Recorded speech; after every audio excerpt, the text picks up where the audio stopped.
Praise the Lord, hallelujah. आप सबको जय मसीह की। मेरे प्रियो, आइए हम सुनते हैं कि आज परमेश्वर का वचन हमसे क्या कहता है। James chapter 5 from verse 13 to 20। याकूब 5 का 13 से लेकर 20 तक। यदि तुम में कोई दुखी है तो वह प्रार्थना करे, यदि आनंदित है तो वह स्तुति के भजन गाए। यदि तुम में कोई रोगी है तो कलीसिया के प्राचीनों को बुलाए और वे प्रभु के नाम से उस पर तेल मल कर उसके लिए प्रार्थना करें।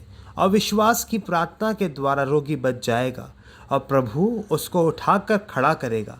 और यदि उसने पाप भी किए हों तो उनकी भी क्षमा हो जाएगी।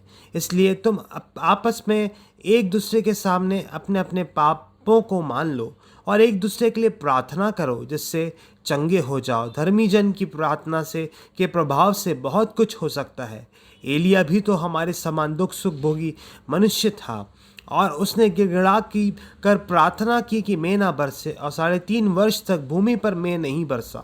फिर उसने प्रार्थना की कि आकाश से वर्षा हुई और भूमि फलवंत हुई। हे मेरे भाइयों, यदि तुम में कोई सत्य के मार्ग से भटक जाए और कोई उसको फेर लाए, तो वह यह जान ले कि कोई किसी भटके हुए पापी को फेर लाएगा।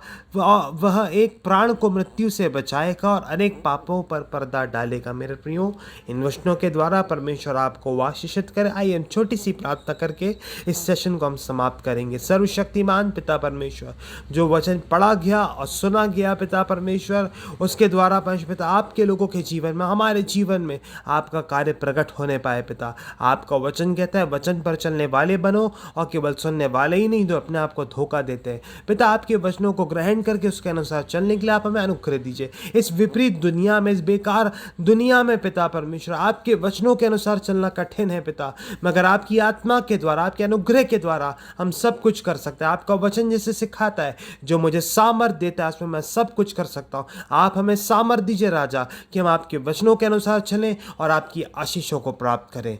Hallelujah, hallelujah. सब कुछ प्रभु यीशु के नाम से मांगते हैं पिता, आमीन। मेरे प्रियो, आप परमेश्वर आप सभी लोगों को बहुत आयत से आशीषित करें। Thank you. God bless you.